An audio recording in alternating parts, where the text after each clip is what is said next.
नमस्कार। आज हम एक बहुत ही अहम कानूनी सवाल पर बात करने वाले हैं। हाँ, बिल्कुल। सवाल यह है कि क्या रेस जुडिकाटा, मतलब जो पूर्व न्याय का सिद्धांत है, उसके आधार पर किसी सिविल मुकदमे को सीपीसी के ऑर्डर 7 रूल 11 के तहत बिल्कुल शुरुआत में ही खारिज किया जा सकता है? हम्म। हम सुप्रीम कोर्ट के हालिया फैसले पांडुरंगन बनाम टी जयराम चेट्टियार, इस पर जो आधारित स्रोत हैं, उनको देख रहे हैं। तो समझने की कोशिश करते हैं कि कोर्ट ने आखिर कहा क्या है। हाँ, ये सवाल बहुत अहम है क्योंकि ये अदालती प्रक्रिया और न्याय के सिद्धांतों के बीच का एक संतुलन साधने की कोशिश है। सही। देखिए, रेस जुडिकेटा का सिद्धांत तो सीधा है।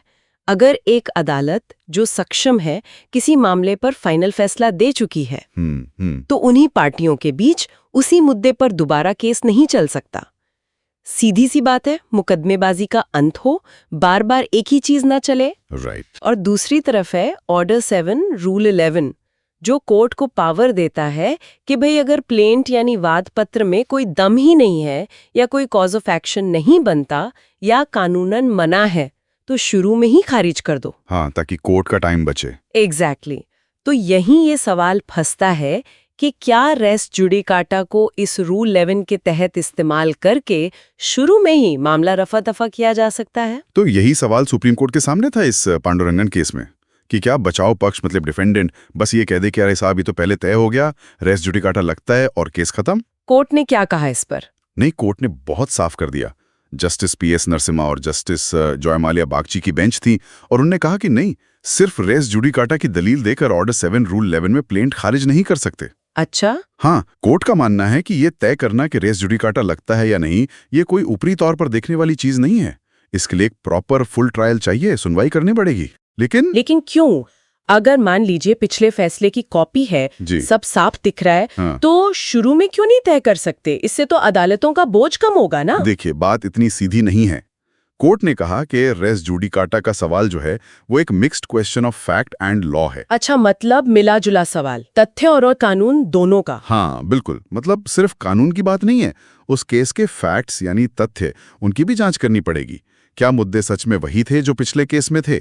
क्या पिछली अदालत का फैसला वाकई फाइनल था?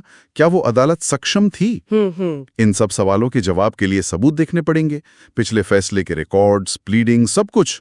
सिर्फ प्लेंट देखकर या बचाव पक्ष के कह देने भर से नहीं हो सकता। अच्छा। कोर्ट ने अपने पुराने फैसलों का भी हवाला दिया, जैसे वी राजेश्वरी बनाम टीसी सरवोनाबा वाला केस था और अभी हाल का केशव सूद वाला केस भी। सब में यही कहा गया है कि रेस जुडिकाटा तय करने के लिए ट्रायल जरूरी है। और ये पांडुरंगन वाले मामले में क्या कुछ खास बात थी प्लेंट में? मैंने सुना कुछ पिछली डिक्री को लेकर उसमें लिखा था। हाँ, वो एक अहम नुक्ता था। वादी ने मतलब प्लेंटिफ ने अपने प्लेंट में ही जो पिछली एक तरफा डिक्री थी, एक्स पार्टी डिक्री जिसे कहते हैं। हाँ, एक्स पार्टी डिक्री, उसके बारे में और उससे जुड़ी जो कथित धोखाधड़ी या गड़बड़ियां थीं, उनका बाकायदा जिक्र किया था और उसी आधार पे डिक्लेरेशन और दूसरी राहतें मांगी थीं। ओके। तो सुप्रीम कोर्ट ने कहा कि भाई जब प्लेंट खुद ही पिछले फैसले की वैलिडिटी पर इतने गंभीर सवाल उठा रहा है तथ्यों के साथ, तो फिर आप सिर्फ ऑर्डर 7 रूल 11 में बिना पूरी जांच के उसे कैसे खारिज कर सकते हैं? ये तो लॉजिकल लगता है। यहाँ ये ध्यान रखना जरूरी है, कोर्ट ने ये फैसला नहीं दिया कि पांडुरंगन केस में रेस जुडिकाटा लगेगा या नहीं लगेगा। अच्छा। कोर्ट ने सिर्फ ये कहा कि ये सवाल ट्रायल में तय होगा, सबूतों के आधार पर। अभी शुरुआती स्टेज पर खारिज नहीं किया जा सकता। समझ गया। तो फिर इस पूरे फैसले का निचोड़ क्या निकाले? मतलब आम मुकदमेबाजी पर या वादी प्रतिवादी के लिए इसके मायने क्या हैं? सीधा मतलब ये है कि वादी को, मतलब जो केस लाया है, उसे अपनी बात रखने का, अपना केस साबित करने का पूरा मौका मिलेगा। सिर्फ इसलिए कि डिफेंडेंट ने शुरू में रेस जुडिकाटा का नारा लगा दिया, उसका केस बंद नहीं होगा। खासकर तब जब प्लेंट में ही पिछले फैसले को चुनौती देने के कुछ ठोस आधार दिए गए हों। तो ये एक तरह से एक्सेस टू जस्टिस को मजबूत करता है, न्याय तक पहुंच। बिल्कुल, ये सुनिश्चित करता है कि जो जटिल मामले हैं, जिनमें तथ्य और कानून दोनों उलझे हुए हैं, उन्हें सरसरी तौर पर खारिज न किया जाए। और डिफेंडेंट के लिए मतलब ये है कि अगर उन्हें रेस जुडिकाटा की दलील लेनी है तो उन्हें ट्रायल में उसे बाकायदा साबित करना होगा। तो अगर हम समेटे पूरी बात को, तो सुप्रीम कोर्ट का मैसेज क्लियर है। रेस जुडिकाटा एक सीरियस डिफेंस है, कॉम्प्लेक्स है, जिसमें फैक्ट्स की जांच जरूरी है और इसका फैसला पूरी सुनवाई के बाद ही होगा, सबूतों को देखकर। इसे ऑर्डर 7 रूल 11 जैसे प्रोसीजरल शॉर्टकट से सिर्फ प्लेन देखकर तय नहीं कर सकते। एकदम सही कहा आपने, बिल्कुल यही सार है। और यहीं से वो एक सोचने वाली बात निकलती है क्या? कि देखिए, ये फैसला यकीनन हर किसी को सुनवाई का पूरा मौका देता है, जो कि न्याय के लिए बहुत जरूरी है। लेकिन इसका एक दूसरा पहलू भी है।